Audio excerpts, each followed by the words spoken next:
Hello, it's Mondays and Missions from the Heart. This time I'm going to talk to you about the garden that my hubby and I worked on this year. While young, my parents had a huge backyard garden. There was several years of it. They had all kind of things I couldn't even begin to remember to tell you what kind of vegetables they had because the line it was huge. My favorite was corn on the cob. Anyway, they had a lot. It was a garden that had a fence around it, just a regular fence, not any kind of fence to protect. It had an open space, meaning there wasn't even a door there, just an open space. And we were living in the city of Cleveland.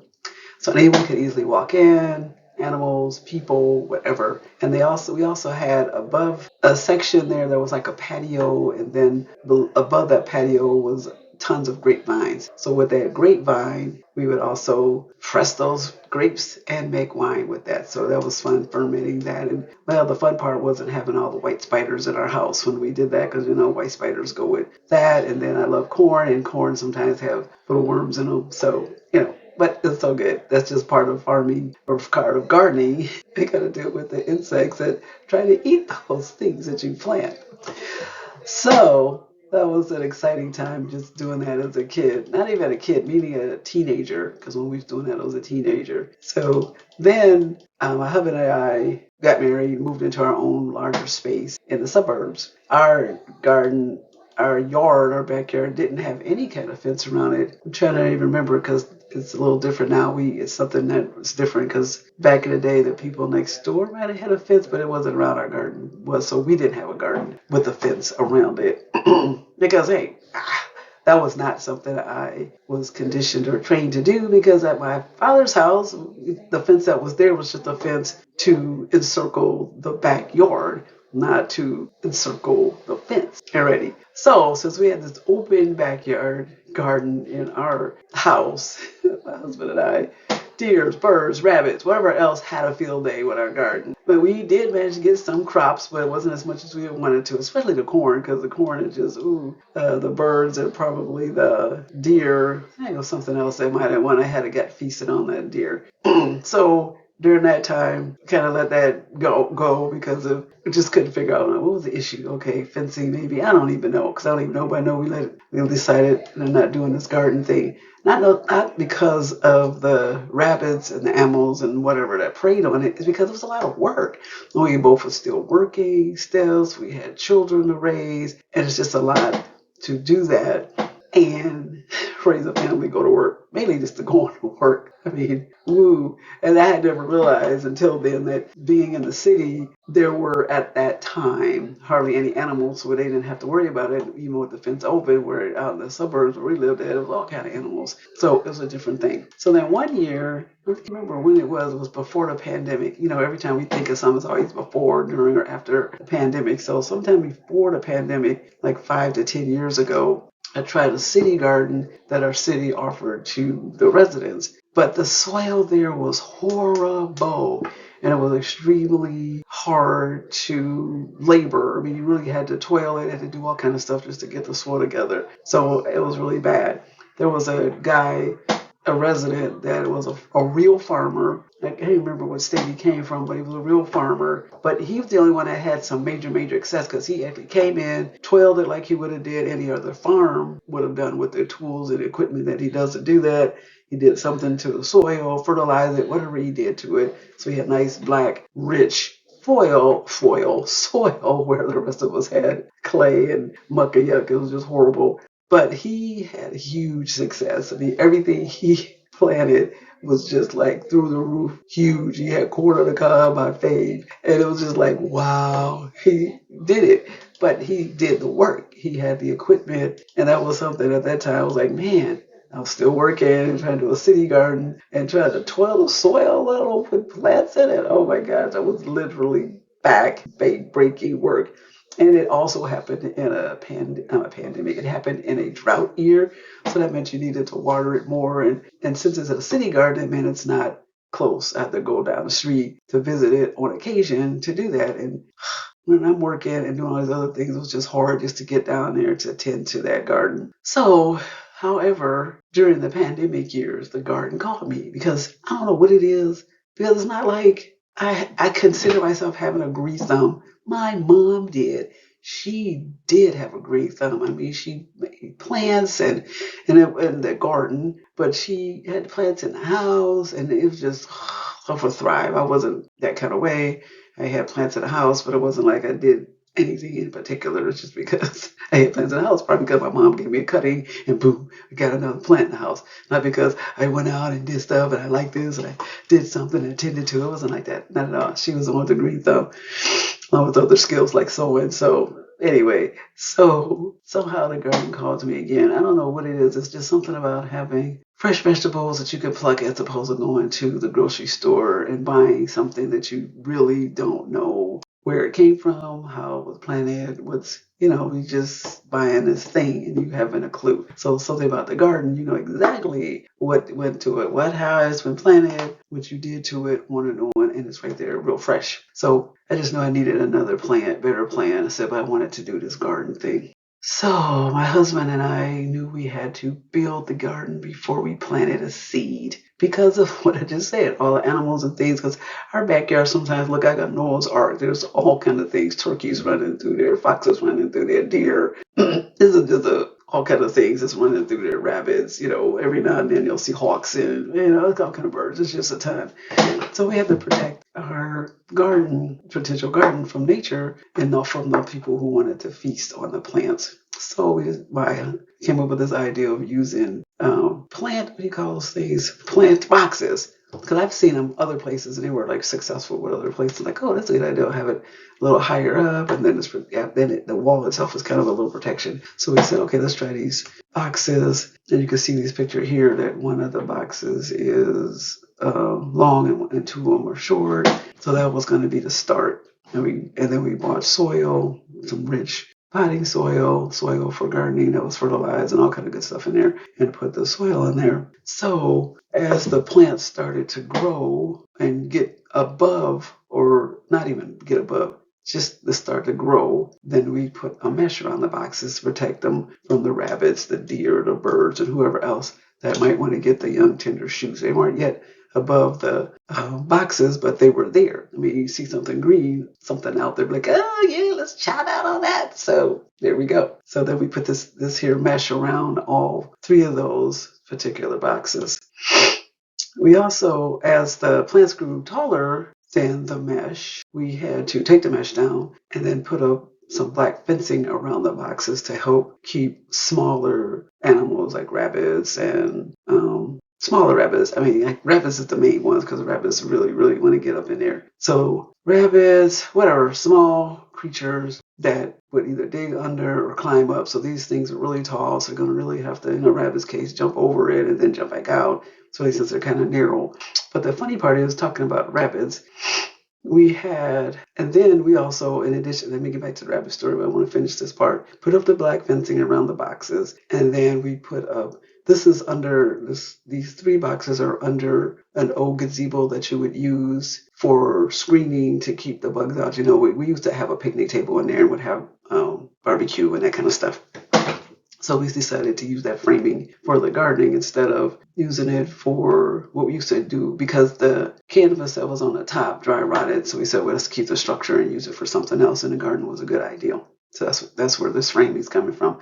So we put the screen up that was still good, put that around to keep the bigger animals out, like deer. And then on top of that, you can hardly see it on the top of this particular picture, but it's black bird netting on the top. So it looked like it's in the picture, like it's open, but it's not. So that way suns can still come in. But birds can't get in there. If they fly down there, like, hold up, can't get through because the netting's there.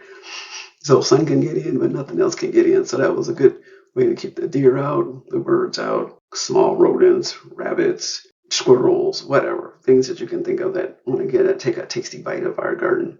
Now back to the rabbit story. So now with the screening around it, the screening was around it, and at the time, trying to think of the order here. No, this was it.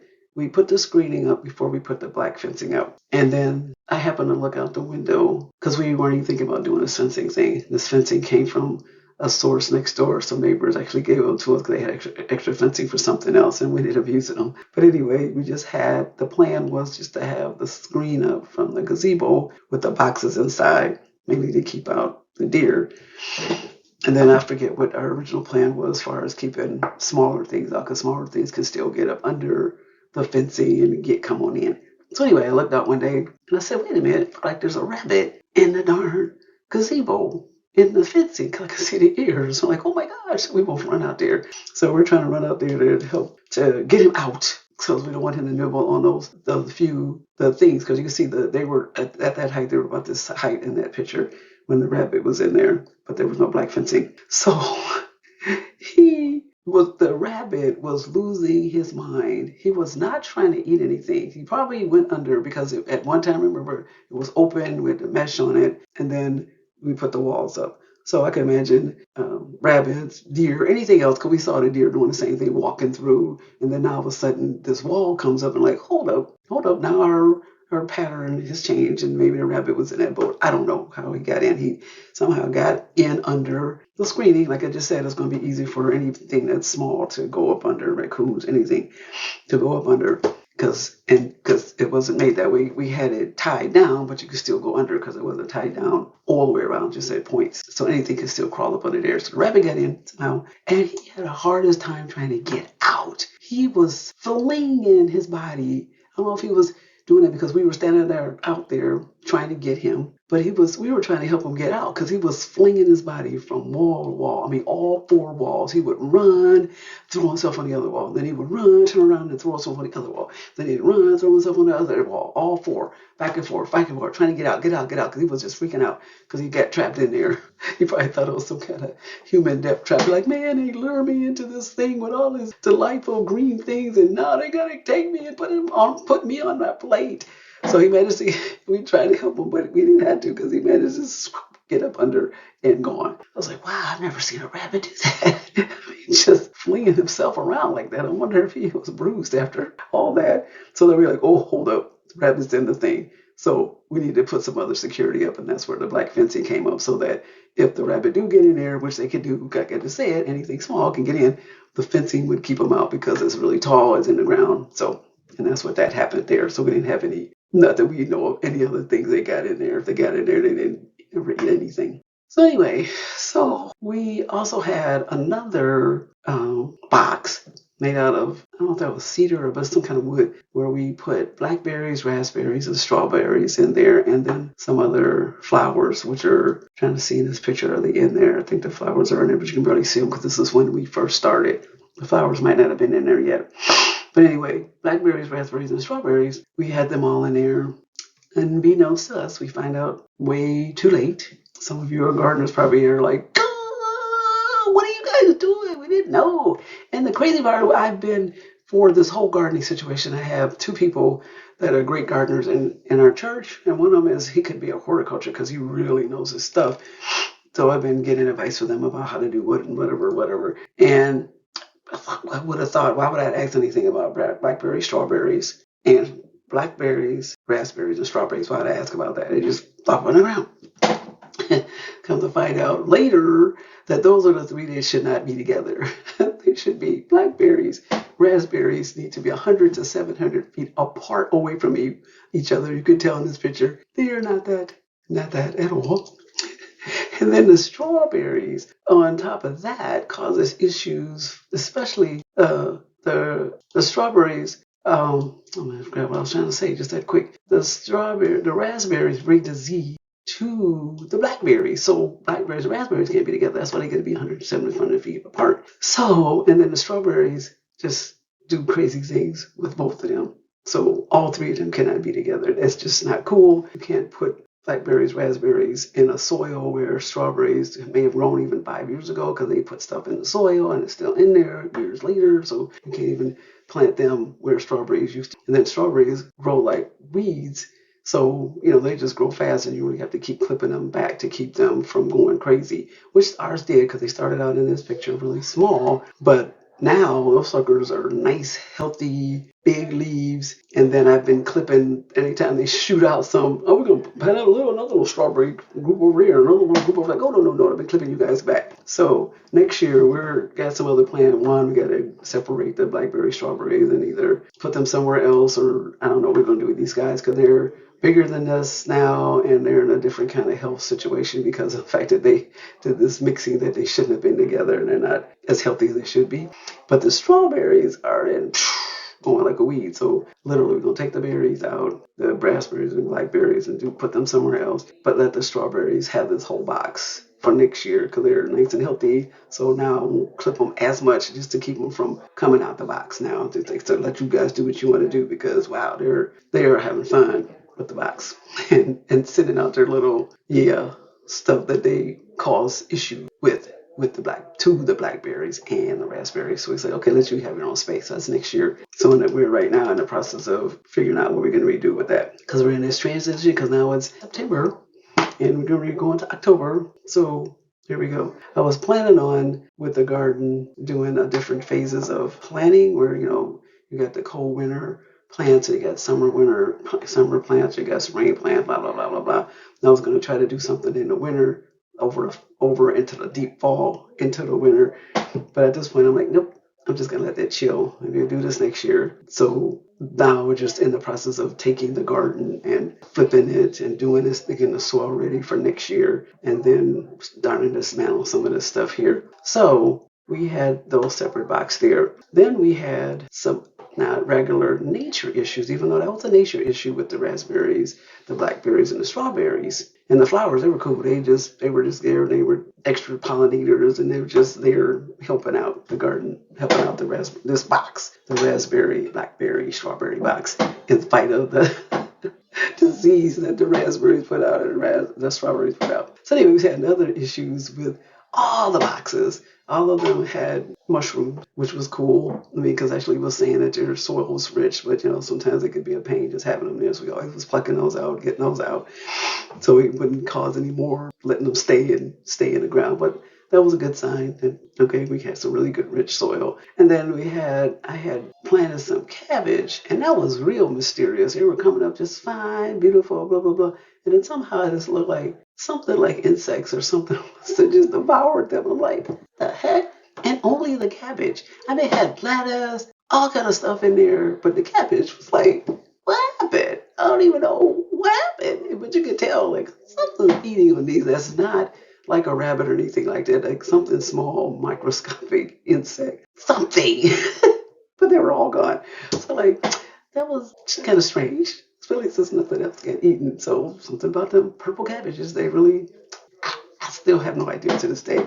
Maybe my horticulture friend who'll see this might have a clue because I never did talk to you about that was cabbage because I was kind of like dumbfounded, like, hmm? Anyway, so then we had some situations where, okay, a lot of stuff was growing, and then all of a sudden we started seeing something starting to have a lack of growth. Like, what is happening here? You guys should be at X height or X width or X whatever after this much time has happened. So what's happening? Like, why are you not growing at the rate you should be or the fullness you should be or whatever. And then one of the reasons we found it, especially for the corn, because the corn was going robust, is all of the boxes had I don't know if you want to call it a protection shield or shield at the bottom of them that was supposed to prevent weeds from coming in. And I said, oh man, I bet that was what was the cause because some of those plants needed deep space to have deep rootage, and corn would have been one of them. And that's what we're going with. That might be what that is. It's going to make sure for next year that that thing that was protecting keeping the weeds out is not there anymore. So that's almost like they were probably hidden, like which probably felt like clay, but it wasn't clay. I don't know. So no, we're going to see when we pull them up and see if they even were punctured at all. It probably didn't. So I don't know. So that might have been part of the lack of growth. And other ones, we don't have a clue. Like we said, the cabbage just chumped up. And then we also were in a drought year, so that was another issue. So they had to water more often. So that could also been another cause for lack of growth because we had to water a lot because of drought. And then, yep, that was fun right there. And then September, this month, within the last couple weeks, something unusual happened.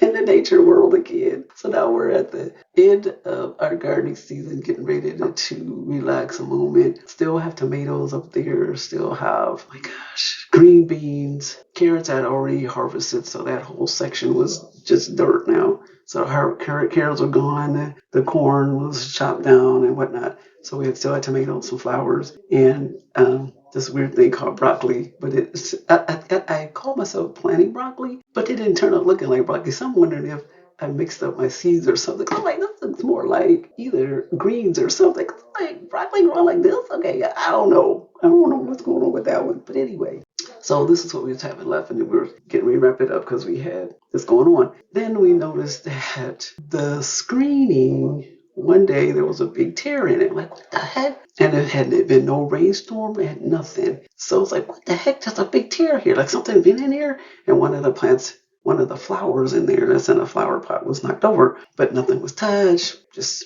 a hole.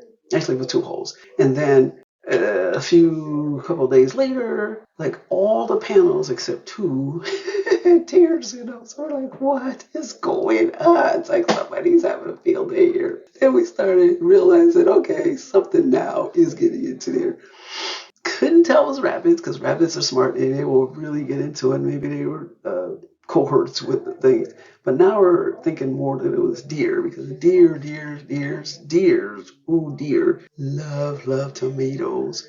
And that was what was really getting attacked. They weren't eating any of the stuff, which is kind of strange. I think Dan said they might have get into the flowers. Deers do that. They like flowers. But they were loving the tomatoes. I'm just glad we had a bunch already. So, but he said one day he saw there were two that was getting ready to go and pluck because they were getting red.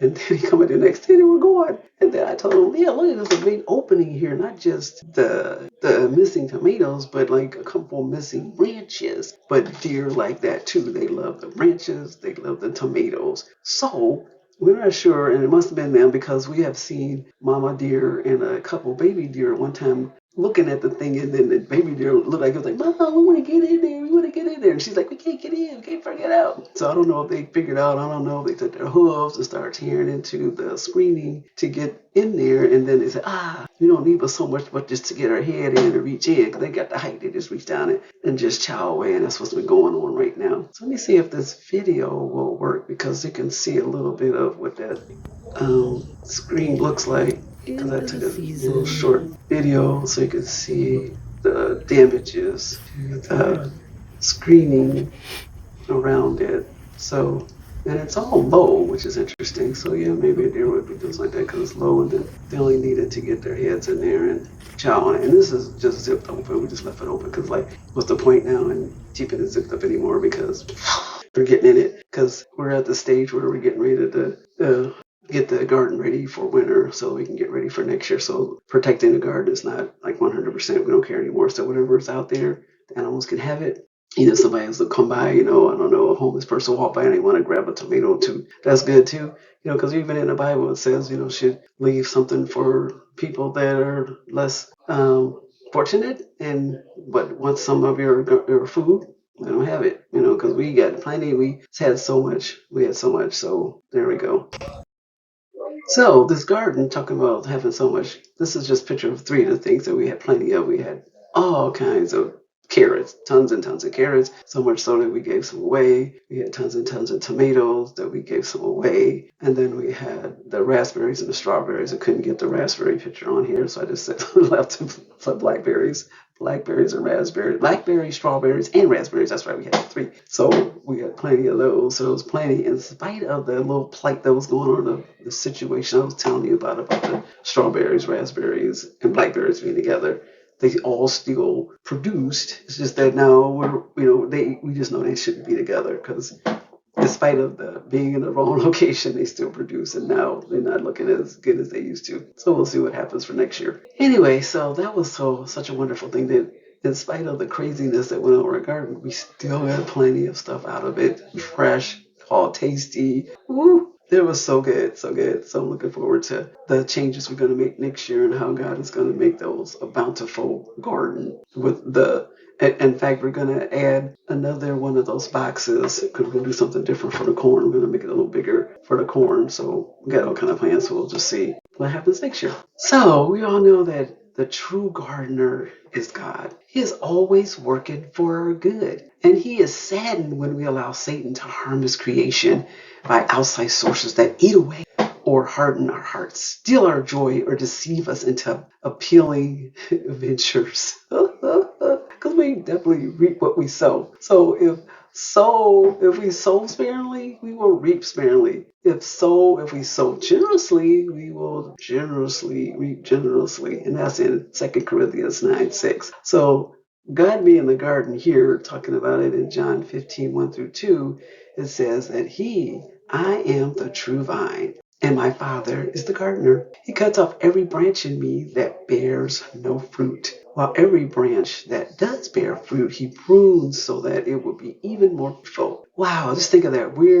He's the gardener. He's going around pruning us, and pruning doesn't feel good. I mean, it doesn't feel good to the plant too, clip, clip, clip. But it makes the plant more fruit, bear more fruit because of what pruning needs to happen there. So, and that did a lot of damage to blackberries, strawberries, because they were trying to go somewhere that I didn't need them to go, and then I find out that they got another issue. Pruning's not. They need to be separated. But for God to prune us, man, because even though we're going through stuff that feels painful, because God is pruning us, it's all for our good. So let's just accept whatever that pruning is. I mean, He does it all the time. So just when things are happening, just say, okay, God, you're pruning me. I can't wait to see how I'm gonna flower in this and become more fruitful for you, and just a better impression or better image of you, since we're all his image bearers. So then over here in Galatians 6:8, it says, whoever sows to please their flesh, from the flesh will reap destruction. And whoever sows to please the Spirit, from the Spirit will reap eternal life. So that's just a reminder that we need to always be sowing to please the Spirit, not to please our own flesh.